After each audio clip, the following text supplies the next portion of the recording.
जुनैद बागदादी कुमारी तुम्हार बाबा दुनियाते कोनो आर सन्तान रेखे जाए नहीं, एकमात्र तुमी मेये सन्तान।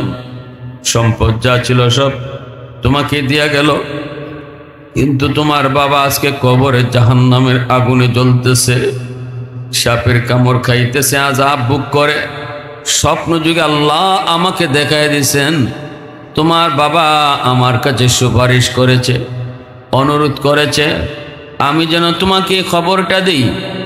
আল্লাহ জানাইছেন তুমি যদি তোমার বাবার জন্য দোয়া করো, তুমি যদি তোমার বাবার জন্য কাঁদো, তুমি যদি তোমার বাবার জন্য আল্লাহর রাস্তায় দান করো, তাহলে এই দানের উসিলায় আল্লাহ তোমার বাবার কবরের আযাব আল্লাহ মাফ করে দিবে।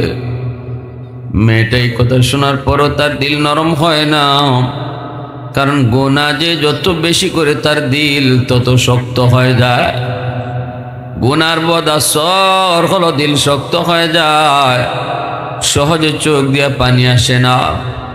যে মানুষটা মরণের কথা শোনার পর, জাহান্নামের শাস্তির আলোচনা শোনার পরও যেই মানুষের চোখ থেকে পানি আয় না, এটা অত্যন্ত বড় বদনসিব।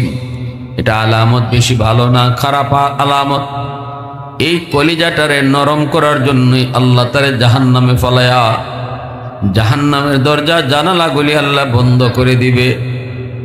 ও মালিক, জাহান্নামের দরজা জানালা বন্ধ কেন করবা? আল্লাহ বলে ভাত রান্নার সময় পাতিলের মধ্যে চাউল ঢাইলা তোমরা ঢাকনা দেও কেন? ঢাকনা দেই চাউল তাড়াতাড়ি নরম হয়ে ভাত হওয়ার জন্য। আল্লাহ পাক বলে যেই মানুষগুলি দুনিয়াতে তাদের দিল নরম হইতো না, চোখ দিয়ে পানি আসতো না, এদের দিলটারে নরম করার জন্য আমিও জাহান্নামের ঢাকনা লাগাই দিব। একজন মহিলা সে যদি দিনদার হয়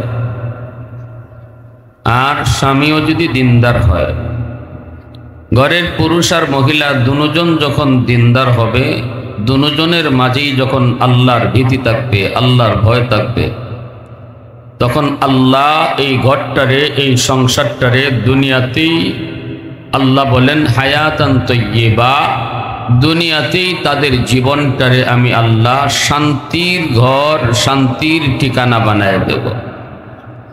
এটা আল্লাহ পাকের ওয়াদা, এটা আল্লাহ পাকের ওয়াদা। যারা কথা কয়, যে সকল বাচ্চারা যারা মুরব্বীরা আছেন এদেরকে থামান, কথা বলতে নিষেধ করেন। মা বোনদের এখানেও যারা আওয়াজ করতেছে এদেরকে নিষেধ করেন কথা বলতে। আমি লম্বা বয়ান করব না, আধা ঘন্টার সময় কথা বলবো। আল্লাহ ওয়াদা করেছেন ঘরের খালি পুরুষ যদি নামাজি হয় তাইলে বরকতের ঘর হয় না। নারী আর পুরুষ দুজন যখন নামাজি হয়, দিনদার হয়, ফর্দাওয়ালা হয়, তখনই আল্লাহ ওই ঘরটারে শান্তির ঘর বানায় দেয়। এটা আল্লাহর ওয়াদা। এজন্য একজন মহিলার দিনদারি থাকাটা এটা পুরুষের চেয়ে অনেক গুণ বেশি দরকার।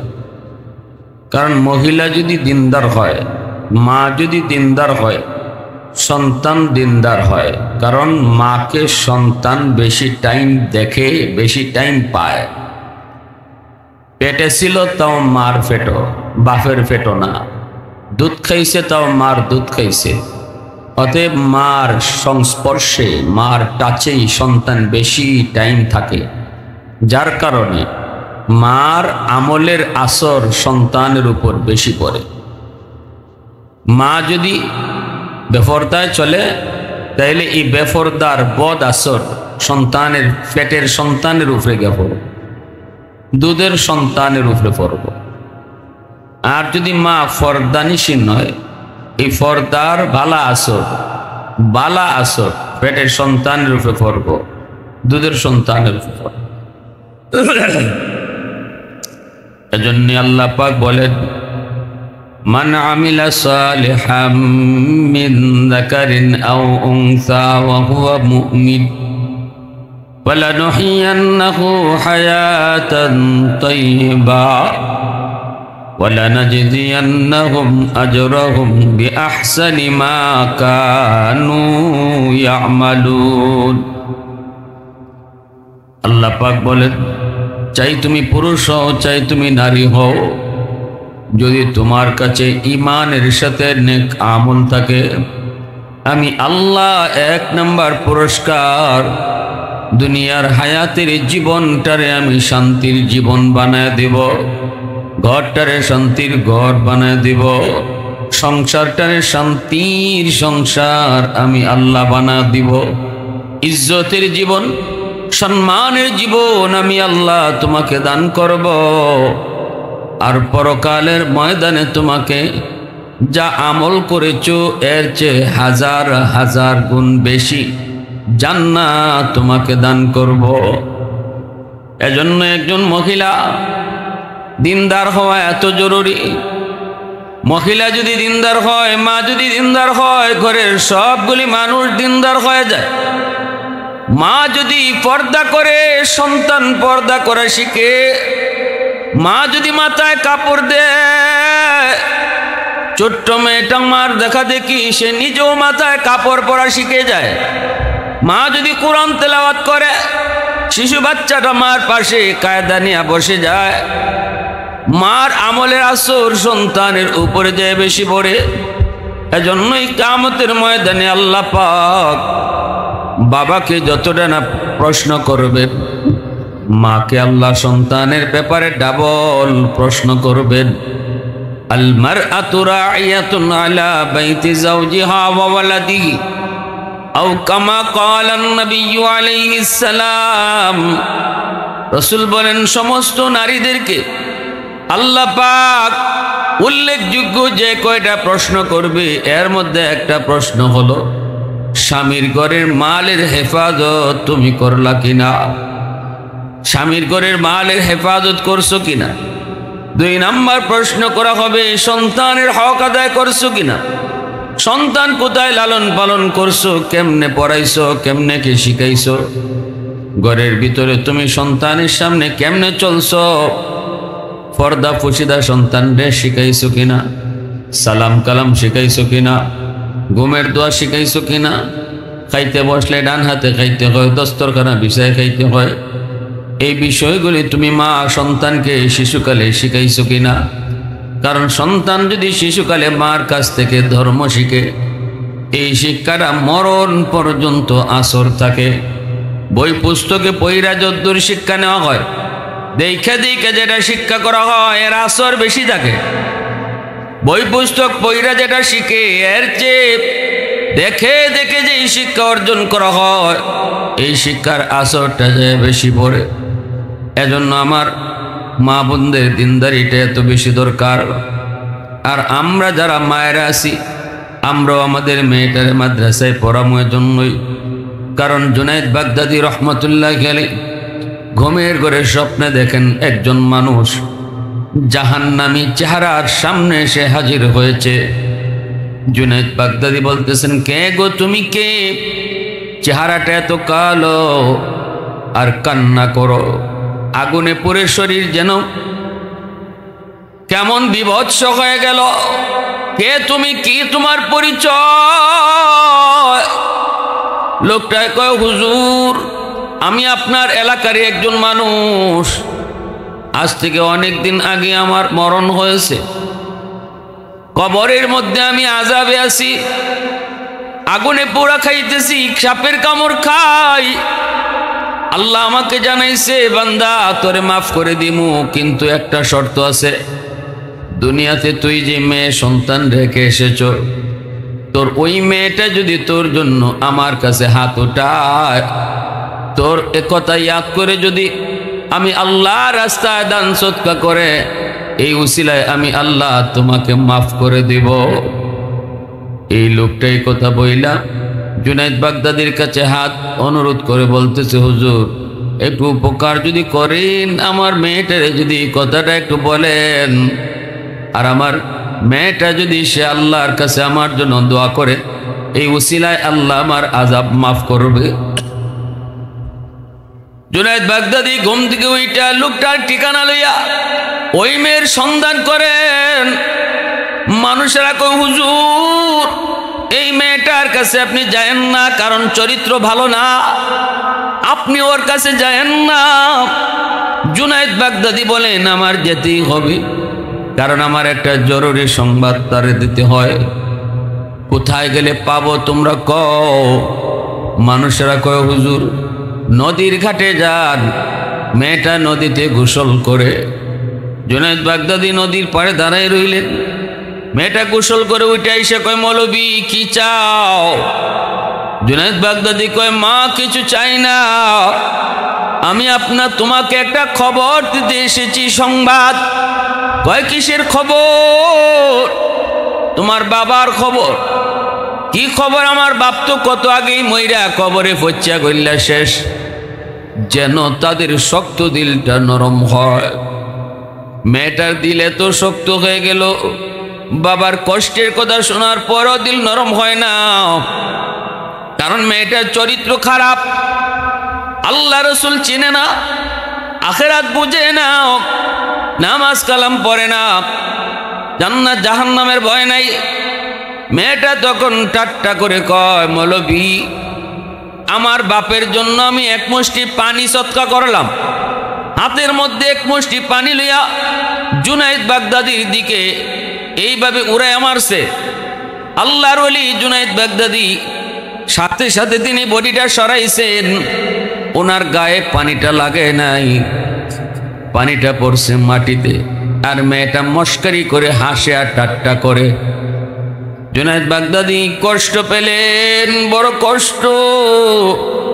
যেই সন্তানের জন্য মা বাবা রাতকে দিন বানায়, শরীরে রক্ত পানি করে, এই সন্তান আজকে বাবার কষ্টের সংবাদ শোনার পরও তার দিল নরম হয় না।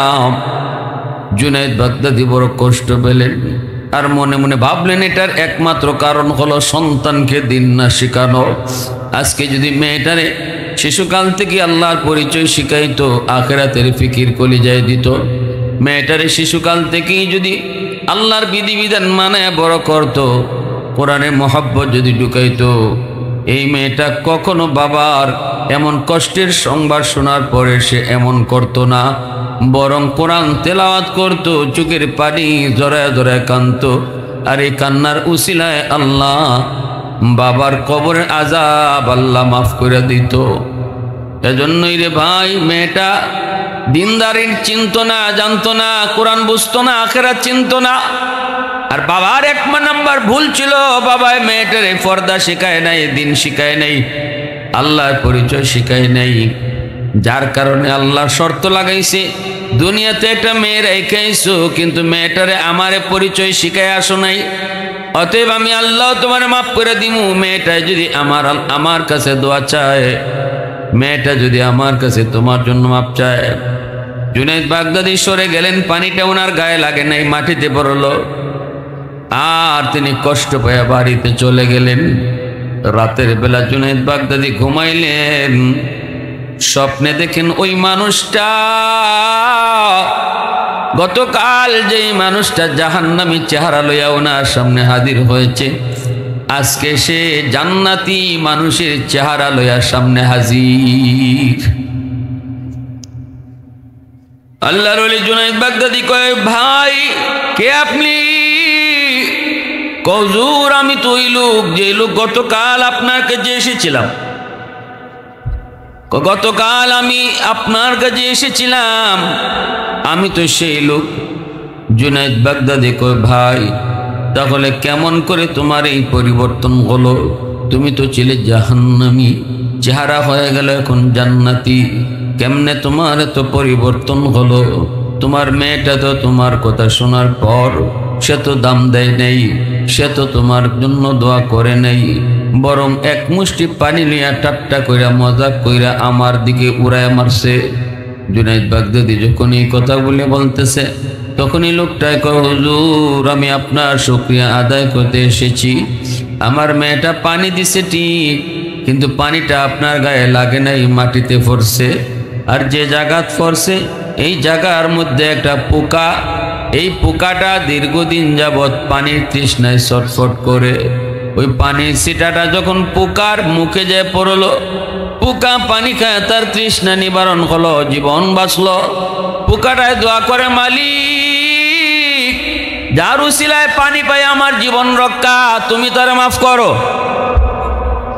ওই পুকার দোয়ার উসিলায় আল্লাহ পাক আমার কবরের আযাব মাফ করে দিয়েছে। এজন্য মেয়েটা যদি দিনদার হয়, মেয়ে যদি আল্লাহওয়ালা হয়, মেয়েটা যদি ফরদানিশীন হয়, মেয়েটা যদি কোরআন বুঝনেওয়ালা হয়, তাহলে আর কিছু হোক না হোক নিজের ঘরটারে দিনদারির উপর রাখতে পারে। বাবা সে তো অনেক টাইম বাইরেই থাকে, বাবা ঘরের সময় দেয় কতক্ষণ, ঘরের সময় তাকে মার, আর সন্তানরা মারেই বেশি টাইম দেখে, বেশি টাইম পায়।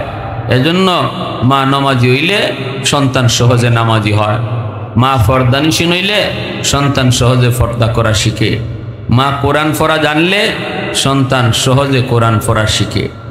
হ্যাঁ, আজকাল তো মা বোনেরা কোরআন তেলাওয়াত ছেড়ে দিছে।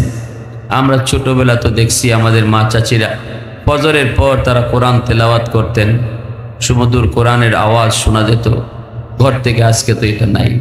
মুসা আলাইহিস সালামকে আল্লাহ, ও আল্লাহ, তুর পাহাড়ে আমি তোমার সাথে কথা বলি, আমি ছাড়া আর কেউ কি তোমার সাথে কথা কইব? তুকাল্লিমু মাই হাল তুকাল্লিমু আহাদান গায়রি।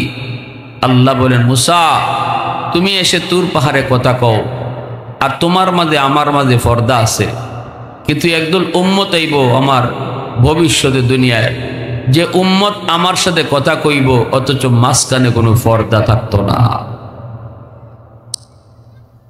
মুসা নবী কথা শোনা মাত্রই কয়, মালিক এরা কার উম্মত? আল্লাহ বলেন, আমার বন্ধু মুহাম্মদ রাসূলুল্লাহর উম্মত। মুসা নবী কয়, মালিক আমি তো তুর পাহাড়ে এসে কথা বলি, এরা কোন পাহাড়ে গিয়ে কথা কইব? আল্লাহ বলেন, এরা কোনো পাহাড়ে পর্বতে যাওয়া লাগবে না।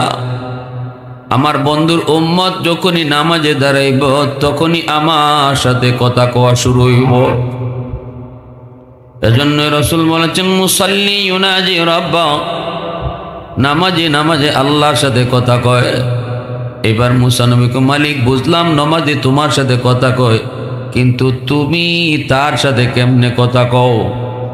আল্লাহ বলে, মুসা বন্ধুর উম্মত যখন কোরআন তেলাওয়াত করব তখন আমি আল্লাহ নিজে তার সাথে কথা কই। নামাজি কথা কয় আল্লাহর সাথে, আর কোরআন তেলাওয়াতকারীর সাথে কথা কয় আল্লাহ নিজে। সুবহানাল্লাহ, জোরে বলুন। এই কোরআন এই মাদ্রাসায় পড়ানো হয়, এই কোরআনটাই মহিলাদেরকে মা বোনদেরকে শেখানো হয়। যেই করে কোরআন তেলাওয়াত হয় এই করে রহমত নাজিল হয়, যেই করে কোরআন তেলাওয়াত হয় না এই করে রহমত থাকে না। আমি যদি আমার মেয়েটারে কোরআন শিখাই, কোরআন পড়াই, কোরআন বুঝাই, কোরআন মতো চালাই, আমার মেয়েটা যেখানেই যাইব কোরআন তেলাওয়াত করব, আর কোরআনের তেলাওয়াতের মাধ্যমে উসিলায় আল্লাহ পাক ওই ঘরের মধ্যে রহমত আর বরকত নাজিল করব। ওয়ানুনাজ্জিলু মিনাল কুরআন মা হুয়া শিফাউন ওয়া রাহমা ওয়া রাহমাতুল লিল মুমিনিন। এজন্য আল্লাহ বলছে কোরআন হলো রহমত, ঘরে তিলাওয়াত করো ঘরে রহমত ঢুকবো, মাদ্রাসায় এসে কোরআন পড়ো মাদ্রাসায় রহমত ঢুকবো। যেই সমাজে এই মাদ্রাসা থাকবো এই সমাজের মধ্যে রহমত নাজিল হইব। আপনাদের এই এলাকার জন্য এই মহিলা মাদ্রাসাটা এই এলাকার জন্য রহমত, কারণ আল্লাহ বলেন মাদ্রাসার উসিলায় গোটা এলাকাকে আল্লাহ আযাব গজব থেকে বাঁচায়া রহমতের চাদর দিয়া আল্লাহ ঢেকে রাখে।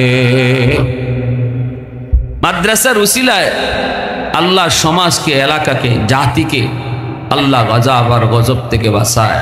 এটা আল্লাহর ওয়াদা, আল্লাহর ওয়াদা। এজন্য মাদ্রাসারকে মহব্বত করতে হয়। মাদ্রাসার উসিলায় যেহেতু আল্লাহ আমারে খাওয়ায় আমারে বাঁচায়, এই মাদ্রাসারে দিল থেকে ভালোবাসতে হয়। কুন আলিমান আও মুতাআল্লিমান আও মুহিব্বান আও মুঈনান ফালা তাকুন খামিসা। এজন্য আল্লাহ রাসূল বলছে 5 নাম্বার দলে কেউ যাইও না, আলেমদের সাথে বিদ্বেষ রেখো না, মাদ্রাসার সাথে বিদ্বেষ শিখো না। কারণ এই মাদ্রাসায় দুনিয়ার কোনো নেতা নেত্রীর আদর্শ শেখানো হয় না, দুনিয়ার কোনো বই পুস্তক পড়ানো হয় না, পড়ানো হয় আল্লাহ পাকের কালাম, আদর্শ শেখানো হয় বিশ্ব নবী। এজন্য এই মাদ্রাসা যে টিকায় রাখবো, আল্লাহ তারে টিকায় রাখবো। মাদ্রাসা যে বন্ধ করতে চাইব, আল্লাহ তার জীবন বন্ধ করে দিব। এটা ওই সাফ সাফ কথা। মাদ্রাসা যে চাইব যে মাদ্রাসা থাকতো না, আল্লাহ তারেও রাখতো না। তারে রাখতো না কেমনে? একটার পর একটা তার উপর আফদ আর বিপদ আইব। এই পর্যন্ত বাংলাদেশে আমরা যত নেতা খেতারে দেখছি, কোরআনের বিরুদ্ধে কথা কইছে, মাদ্রাসা শিক্ষার বিরুদ্ধে কথা কইছে। মাদ্রাসার দরকার নাই। এই মৌলবীরা ফইরা কি হয়? মৌলবীরা উকিল হইতে পারেনি, মৌলবীরা ব্যারিস্টার হইতে পারেনি, মৌলবীরা মন্ত্রী হইতে পারেনি। এই ধরনের আজে বাজে কথা যত নেতা খেতায় কইছে, একজনও জাকাত আসিল না, একজনও জাগাত না। প্রত্যেকটি আল্লাহ আসমানি ফয়সালায় কানও দৈরা লামাইছে। যেমন ময়মনসিংহের একজন আছিল টাকলা মুরাদ, এ কোরআনের বিরুদ্ধে কথা কইছে, মাদ্রাসা শিক্ষার বিরুদ্ধে কথা কইছে। আমরা আন্দোলন করা লাগছে না, মামলা হয়ে গেছি আসমানে, রায় আইছে জমিনে, দল থেকে বহিষ্কার, পদ থেকেও বহিষ্কার। তাইলে মামলা দুনিয়ার থাকে না। মাদ্রাসার বিরুদ্ধে কেউ কথা কয়, যদি কোরআনের শিক্ষার বিরুদ্ধে যদি কেউ সাইড টক্কর দিত, তখন এই মামলা আসমানও উঠতে জায়গা। এই মামলা কই জায়গা? আসমান উঠতে যায়। এটা দুনিয়াত মামলা, এটা থাকেই না। এজন্য মাদ্রাসা টিকায় রাখবো কেনে? জবাব হইল আমি নিজে বাঁচার লাগি, আমি নিজে বাঁচার লাগি, দেশ বাঁচাইবার লাগে, আজাব গজব থেকে বাচ্চা থাকার লাগে, রহমত লইয়া বাচ্চা থাকার লাগে মাদ্রাসা টিকায় রাখুন। যেখানে যে মাদ্রাসা ওই জায়গা ওই গেছি, আলহামদুলিল্লাহ সবাই এখন সাপোর্ট দাও, কারণ এখানে আল্লাহর কালাম পড়ানো হইতেছে। ঠিক কিনা বলে? এজন্য এই জিনিসটা খেয়াল রাখা। আল্লাহ পাক বলে, মান আমিলা সালিহাম মিন যাকারিন আও উনসা ওয়া হুয়া মুমিন ফালানুহইয়ান্নাহু হায়াতান তাইয়্যিবা ওয়া লানাজজিয়ান্নাহুম আজরাহুম বিআহসানি মা কানু ইয়ামালুন। এ ভাই, এই মহিলাদের কোনো দামই আসিল না ইসলাম আসার আগে, কোরআন আসার আগে। কোরআন আইসা কেন কোরআনের শিক্ষা মহিলারা নিত না? মহিলারা কোরআন শিখত না কেন? কারণ কোরআন মহিলাদেরকে ইজ্জত দিছে, সম্মান দিছে। কোরআন আসার আগে তো মহিলাদের ইজ্জত ছিল না, জাহিলি যুগ। ওই জাহিলি যুগে মহিলাদেরকে কোনো দামই দেওয়া হইতো না। এই পশু পাখির এক দাম আসিল, ঘরে গরু একটা ভালে, ইটার ভালে এক দাম আসিল, কিন্তু ঘরে যে একজন মহিলা আছে এর থেকে আরো আর কম দাম আসিল, তার দাম আসিল না। মেয়ে সন্তান হইলে জীবন্ত কবর দিলাইতো। বাপে যতক্ষণ পর্যন্ত এই মেয়েটারে নিজের হাতে কবর না দিব, ততক্ষণের শান্তি নাই। সমাজের মানুষও তার বালা জানতো না, সকলেই তার ঘৃণার নজরে দেখতো। মেয়ে হইছে মানে হের উপরে বিপদ আইছে, এই একটা অবস্থা ছিল জাহিলি যুগ। বাপে সমাজে বইতো না, ঘরের মধ্যে চুপচাপ বই থাকতো, ঘর থেকে বাইরিত না শরমে। মেয়ে হইছে এটা আসিল শরম, দল লাগায় বই থাকতো। আর রাতের অন্ধকারে ওই মেয়েরে দইরা নিয়া নিজের হাতে কবর খুঁজতে কবরে দিয়া দিত। নাউজুবিল্লাহ। এই যুগ আছিল কোরআন নাজিলের আগে, কোরআন আসার আগে। সেই যুগটারে আল্লাহ রসুল আদর্শের মাধ্যমে আর আল্লাহর কালাম কোরআনের মাধ্যমে, কোরআনের কথা শুনাইয়া, আল্লাহর বিধানের কথা শুনাইয়া ওই মহিলাদেরকে রসুল সম্মানী বানাইছেন। রসুল কইছেন, মহিলা হয় তোমার মেয়ে, অথবা তোমার বোন, অথবা তোমার স্ত্রী, অথবা তোমার মা। এই চারটা স্তরের ভিতরে আছে মহিলা।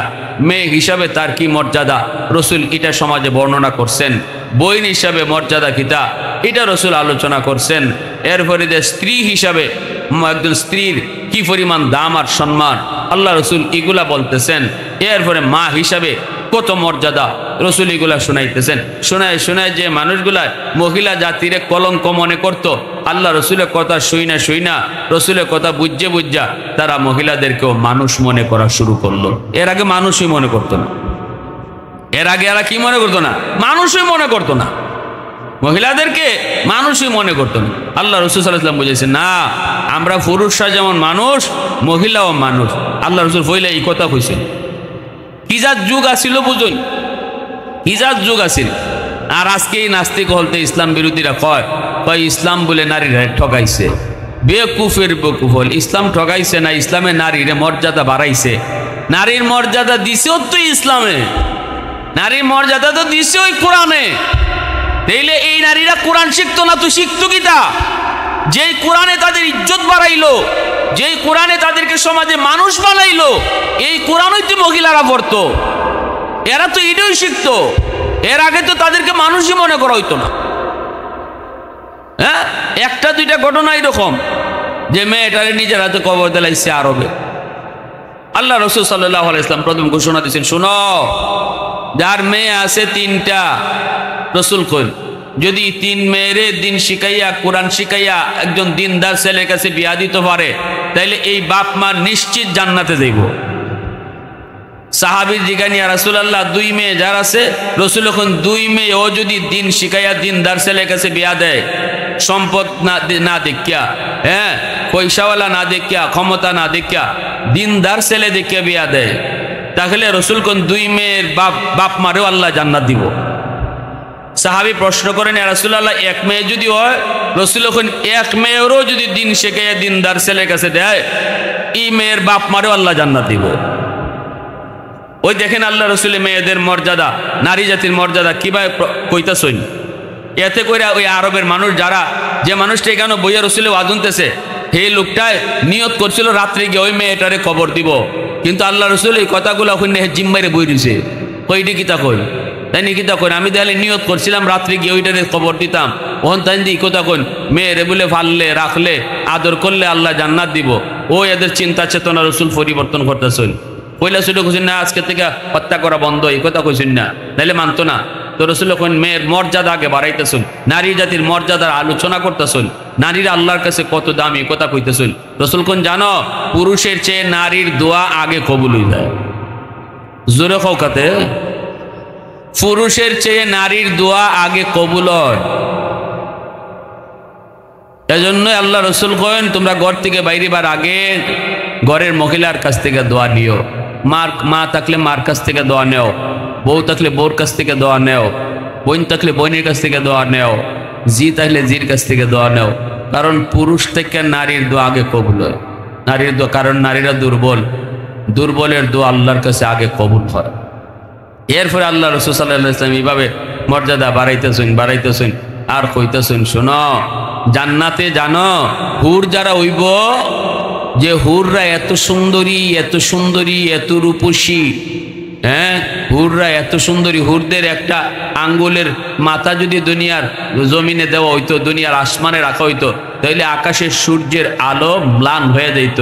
হুরের শুধু একটা আঙ্গুলের মাথা দিলে, কোন এত সুন্দরী নারী, এই হুরদের সর্দার হইব, এই হুরদের সর্দার হইব দুনিয়ার ওই নারী, যে নারী নেককার দিনদার আল্লাহওয়ালা ছিল, সে হইব হুরদের সর্দার। দেখো না, দুনিয়ার এই নারী সুন্দর কিরম হইব, আল্লাহ পাক হুরদের চেয়ে আরো ডাবলে ডাবল সুন্দর তারে জান্নাতে বানাই দিব। হুর থেকে ডাবলে ডাবল সুন্দর দুনিয়ার নারীরে বানাইব। দুনিয়ার নারীর এত ইজ্জত হইল কেন, হুর থেকেও তার ইজ্জত বাড়লো কেন? কারণ হুররা হুর হইছে নমাজ না পইরা, আর জান্নাতি এই দুনিয়ার নারী জ্ঞান হুরদের সর্দার হইছে নমাজ পইরা। সুবহানাল্লাহ। এজন্য আল্লাহ তার এত দামি বানাইছে। এজন্য দুনিয়ার নেককার নারীরা জান্নাতের হুরদের চেয়ে আল্লাহর কাছে বেশি সম্মানী এবং মর্যাদাও পাইব তারা বেশি। এই ধরনের ওয়াজ কইরা কইরা আল্লাহ রাসূল এই জাহিলি যুগের মানুষের চিন্তা চেতনার পরিবর্তন ঘটাইছেন। আর আজকে কয় ইসলাম নারীদের মর্যাদা দিছে না। একটা ওই দেশে খালি বাপ মরলে জি কম পায়, ফুতাইতে বেশি পায়, ফুতে বেশি পায়, কিন্তু এটা বুঝে না যে এখানের মধ্যে আল্লাহর বিধানটা কি হইছে, কেন নারী কম পুরুষ কেন বেশি, কারণটা কি? নারী কম হইলো এখানে নারী বেশি, পুরুষ বেশি পাইলেও পুরুষে কম। এটা কেমনে কেমনে হইছে? একজনের খরচ হই নাই, হে মাসে 2000 টাকা বেতন পায়, আর হের 1000 টাকা মাসের মাঝে 1 টাকাও খরচ নাই। এটা লাইরেন না দুলা উঠে। একজনে মাসে 2000 টাকা বেতন পায়, তার কোনো খরচ নাই, খরচের কোনো খাতই নাই। আরেকজনে মাসে 10,000 টাকা বেতন পায়, তার খরচ মাসে 20,000। মাস শেষে দেখা যায় 10,000 টাকা ঋণ। আর যে বেটায় 2000 টাকা বেতন পাইতো, হে মাস শেষে দেখা যায় হের 2000ই জমা। এখন কইন কারা বেশি পাইছে? লাভ কার? লাভ হইলো 2000 টাকা যে বেতন পাইছে হেরও তুই লাভ, কারণ হের কোনো খরচ নাই, জমা রয়েছে 2000। আর একজন 10,000 বেতন পাইও তার লাভ নাই, কারণ তার 20,000 খরচ। ঠিক তেমনি সমাজে পুরুষদের খরচ বেশি, নারীর খরচ কম। একজন নারীর ভরণ পোষণের দায়িত্ব বাবার কাঁধে, বাবা না থাকলে বড় ভাইয়ের কাঁধে, তারপরে স্বামীর কাঁধে, স্বামী মারা গেলে পরে সরকারের কাঁধে। যদি ইসলামী সরকার হয় তাহলে নারীর খরচের খাত কম রাখছে আল্লাহ। নারীর উপরে কোনো দায়িত্ব নাই কেউরে চালাইবার, কিন্তু পুরুষের উপরে দায়িত্ব সবরে চালাইবার। বউ চালাও, বাচ্চা কাচ্চা ভালো, বাপ মারে খাওয়াও, ভাই বোনরে দেখো, সমাজ লইয়া চলো, এগুলো পুরুষের উপর দায়িত্ব। এজন্য পুরুষের খরচের খাত বেশি আর নারীর খরচের খাত কম। হ্যাঁ, বা দুই ভাই যাইব, বড় ভাই যাইব হোর বাড়িত, আর ছোট ভাই আব্বা আমিও যাইতাম ভাইয়ার লোকে। তে যা, বড় ভাইরে দিছে 200 টাকা, বাপে দিছে 500 টাকা, পুত্রে নে এই 500 টাকা লইয়া যা। এই 500 টাকা লইয়া গেছে, আর ছোট পুত্র কত আমারে দিতে নেই, কত নে তোরে দিলাম 10 টাকা, আব্বা আমারও 10 টাকা, নে বেটা, এই 10 টাকা লইয়ে গেছে। এখন বড় ভাই হোর বাড়ি যায়, ছোট বাড়ি লইয়া রিক্সা ভাড়া যেতে আসিল, এটা কি তা দুজনে বাক করে দেয় না বড় ভাইই দেয়? ভালো করে বুঝছি নকল। রাস্তার যে কইছে আয় বুক লাগছে খাইলাই তো, সাহাফান যে খাইছে ছোট ভাইয়ের কাছ থেকে টেকা লয় না বড় ভাইই দেয়? গাড়ি ভাড়া বড় ভাইয়ে দিল। হোর বাড়ি যাইতে যখন মিষ্টি লোন লাগবো, এটা কি তো ছোট ভাইয়ের কাছ থেকে 10 টাকা না 5 টাকা লইছে? বড় ভাইও মিষ্টি নিছে, লইয়া যাইতে যাইতে হোর বাড়িত গিয়ে আবার আইতে আইতে 500 টাকা খরচ হইয়া আরো 200 টাকা ঋণ। আর ফুরুফুত বাড়িতে আইসে ফিরা দিছিল 20 টাকা, নানি কয় টাকা দিছিল? 10 টাকা দিছিল। 10 টাকার মাঝে কয়ফুত আমার বড় ফুতে দিয়ে আরো 200 টাকা ঋণ করে আইছে। তোরে যে আব্বাই 10 টাকা দিছিলাম এটা আসেনি, কয় আব্বা আমি 2 টাকার বুট খাইছিলাম, ওই 8 টাকাই রয়েছে। 8 টাকা, 10 টাকার মাঝে 2 টাকার বুট খাইছে, 8 টাকা ওই রইছে। আর বড় ভাইরে 500 টাকা দিছে, 200 টাকা ঋণ করে আইছে। হিসাবটা এখন মিলাইন, বাপের হিসাবটা এখন মিলাইন। বাপের তো এখন যদি আপনারা ছোট ভাইরে বাপের ঠকাইছে, এটা তো আপনারা কইবা কথা। তার ওই তসলিমা নাসরিনের মতো যেটা ইতা তো কইব বাপে তো এখানে ছোট বাইরে ঠকাইছে, বড় বাইরে দিছে 500 টাকা, আর ছোট ফুলার সাথে গেছে এরে দিছে মাত্র 10 টাকা। তো এটা ঠকাইছে না? এটা তো মোটা মাথা যেটা গোবর ভরা, এ তুই কতই কইব, হিসাব তো এমনি মিলাইব। আর হিসাব যে একটু আলাদাভাবে নিব, হে কইব বড় ভাই তুই ঋণ কইরা আইছে। আর